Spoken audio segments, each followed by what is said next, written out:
का स्ट्रक्चर दिखाते कि गाड़ी का कैसी है। तो चलो भाई गाड़ी दिखाते हैं। हाँ देखो भाई ये लोखंड के पैर इसके, यानी लोखंड के पहिए हैं और ये पहिए से काम होता है और ये अब ले जाएंगे। आप ले जाने वाले हो अब तो ये भाई अब ले जाने वाले हैं और स्वागत है આજના આપણા નવા બ્લોગમાં।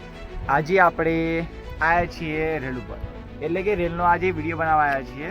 તમને ખબર હશે કે હાલમાં જે રેલનું કામ બહુ જોરશોરથી ચાલી રહ્યું છે। આપણા વિજાપુરથી લઈને આ જે રેલ છે બહુ જ લાંબી વિસ્તરેલી છે। જેમ કે પહેલાં સ્ટાર્ટિંગમાં જે મારો અનુભવ હતો કે પહેલાં હું નાનો હતો ત્યારે હું વિજાપુરથી આંબલિયા સ્ટેશન સુધી જતો, કારણ કે આની જે રેલનો જે વિસ્તાર હતો, જે રેલનો કિલોમીટર હતી એટલી જ હતી વિજાપુરથી આંબલિયા સ્ટેશન। એ વખતે જે ટ્રેન હતી તેના ડબ્બા 3-4 જેવા ડબ્બા હતા, એમાં બેસવાની સગવડ પણ સારી હતી, પણ એમાં અવાજ ખૂબ આવતો, એટલે એવી ટ્રેન હતી, જૂનામાં જૂની ટ્રેન હતી। પણ જ્યારે આપણે રેલનું સંપૂર્ણ કામ મીન્સ કે પહેલાં તે આ ટ્રેન બંધ થઈ ગઈ ત્યારથી નવી ટ્રેન તો આવતી જ નથી અને જૂની ટ્રેન પણ આવતી નથી, એટલે વિજાપુરમાં પણ જે રેલવે સ્ટેશન હતું તે પણ બંધ થઈ ગયું અને આંબલિયા સ્ટેશન સુધી જે આપણી રેલ હતી જે જતી હતી મીન્સ કે ટ્રેન જતી હતી તે પણ બંધ થઈ ગઈ। એટલે હાલમાં 4 થી 5 વર્ષ થઈ ગયા પણ અમે રેલનું જે નવી ટ્રેન અમે નહીં પાડી, પણ હવે જ્યારે આ રેલનું સંપૂર્ણ કામ તો નહીં પણ હવે કામ જે ધીરે આના દિયાન સુધી પહોંચી જશે અને હવે હમણાં જ ને તે થોડાક દિવસો કે થોડાક મહિનો પહેલાં એક ટ્રેન આવી હતી, એટલે અમને એવો વિશ્વાસ આવી ગયો કે આ ટ્રેન જે આ રેલવે છે તરત જ ચાલુ થઈ જશે અને તરત આપણા સમક્ષ આવશે। તો એક મુખ્ય વાત કહી દઈએ કે આ જે ટ્રેનનો જે પહેલાં વિસ્તાર હતો બહુ ટૂંકો હતો, પણ હાલ આનો વિસ્તાર બહુ જ લાંબો થઈ ગયો છે। દેખો એક વિજાપુરથી પણ આની આગળ થઈ ગઈ, જેમ કે વિજાપુરથી પહેલાં આંબલિયા સ્ટેશન સુધી હતો, હવે આંબલિયા સ્ટેશન, કલોલ, અમદાવાદ, ગાંધીનગર એવા મોટા રૂટ પકડશે આ રેલવે અને હાલમાં ઘણા બધા વર્કરો આમાં લાગી ગયા છે। હાલમાં જો આનું બધું ફિનિશિંગ ને બધું કમ્પ્લીટ થઈ ગયું છે। આનો એકવાર દેખાડજો ભાઈ કે આ જો આવી રીતે પાટા સેટ કરી નાખ્યા છે અને બસ હવે થોડાક મહિના પછી આ ટ્રેન શરૂ થશે। અને બીજી એક વાત કહું તમને, અહીં ગરનાળાની પણ વ્યવસ્થા થઈ છે।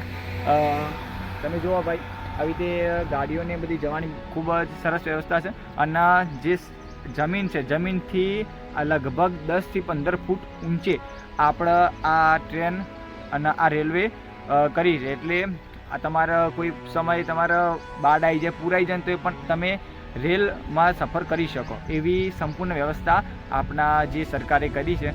તો સરકારનું આપણે ખૂબ આભાર માનીએ છીએ કે આપણે આ જે રેલને આટલું વિકાસ આપ્યો।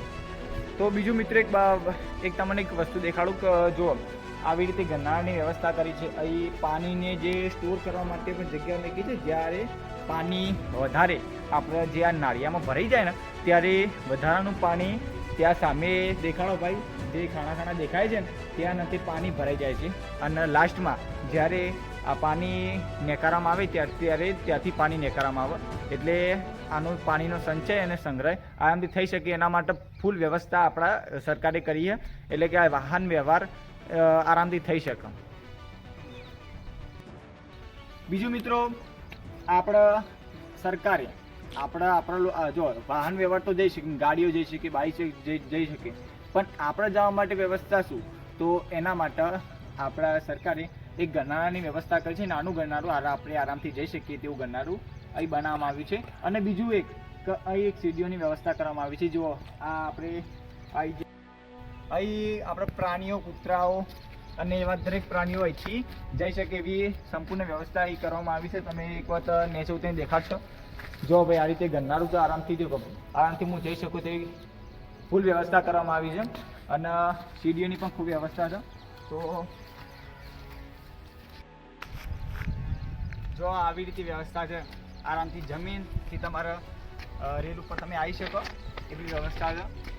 અને બીજી એક મહત્વપૂર્ણ વાત કે જ્યારે વધારે વરસાદ આવે ત્યારે આ જે રેલ હશે, રેલના ઉપર રહેલા જે કાંકડા હોય કે જે માટી હોય એ નીચે સુધી જઈ ના શકે, એના માટે કોઈનું ખેતરને કોઈ નુકસાન ના પહોંચે, પાકને કશું, તો એના માટે અહીં આપણે ઈંટોની પણ ભરદા, અમે અમારી ભાષામાં ભરદા કહીએ, એની પણ વ્યવસ્થા કરવામાં આવી છે કે એ ભરદા લગાવવામાં આવે છે, જેથી જે પાણી જ આરામથી નેચર જઈ શકે અને કોઈ ઈટાળા હોય કે બધા તણાઈને નેચર ના જઈ શકે એના માટે વ્યવસ્થા કરવામાં આવી છે.